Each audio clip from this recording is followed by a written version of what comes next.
yes or no, check with every person in your bus. Yes or no, should they be here? Yeah. And a way that'll help is actually this next principle, I think. It's installing an employee ranking system. Oh, right? Billy. Woo! Right? That's exciting. This is Jack Welch. I feel like it's TG Jakes today. Notable quotable. And he was actually asked about his differentiating system, right? Yeah. And he said it was actually, it was called cruel and Darwinian to him. And he was asked what he thought about that. And he said, cruel and Darwinian? Try fair and effective. That was his response to that. Yeah. Well, what does he do with this system? Well, Jack Welch, just so you guys know, he was the world's most successful CEO of all time. Wow. When he was at GE. Now, certain people will say, well, no, since then there's been more effective CEOs. But he took a company in GE that was struggling to just keep up with the economy. They were struggling to make toasters and appliances. And now GE makes jet engines. These guys produced the Seinfeld show. They went from making refrigerators to the Seinfeld show. They created a massive credit company. They created jet engines. If you ever go to a doctor's office and have an MRI done, or maybe you're a woman and you go to the doctor to have some medical testing done, they're almost all done on GE machines. You go to an airport security, a lot of GE stuff. GE is like the technology leader now. Mm-hmm. What he did, though, is he says, everyone who works for you is an A, B, or C. Okay? So what he does is he thinks that you should know.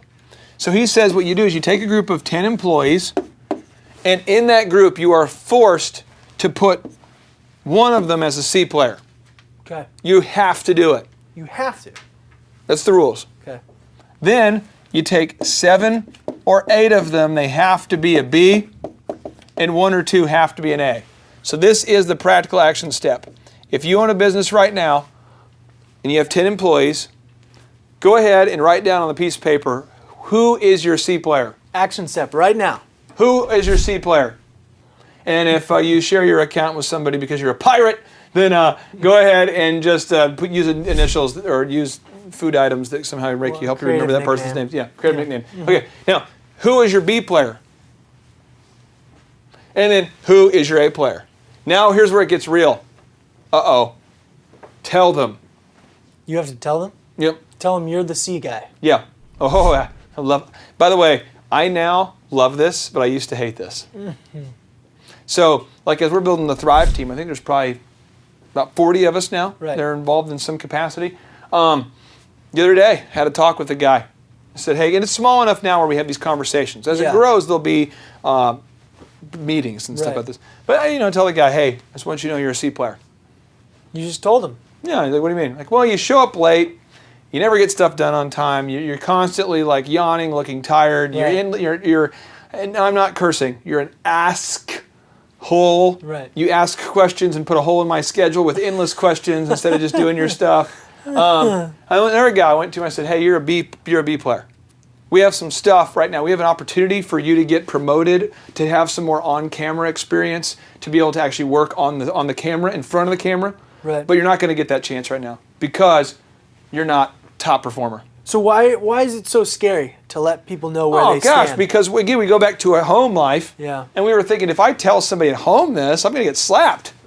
I'm not saying you do this at church. Yeah. I'm not saying you do this at your community center. Yeah. You don't want to walk into the nonprofit that you volunteer your time for. I mean, if you're working at the Peace Corps right now, you don't want to walk up to one of the volunteers and say, hey, Dan, I just feel like you're a C player. I mean, come on, stop it. I mean, I'm talking about anytime you want to be productive, you need to do that. So, but I'm just saying, when you tell people where they stand, if you tell them specifically why they're there and what they can do to get to the next level, people who are upwardly mobile love it. By the way, I love it. I love when a mentor tells me this is what I can do better. Right. But I used to, when I was an idiot, I used to not want any feedback. Right. Because I would justify and tell you why. Mm-hmm. Well, the reason why I'm a C player is because of this. Yeah. Because of the way I was raised, because of the economy, but now, boom, I love it.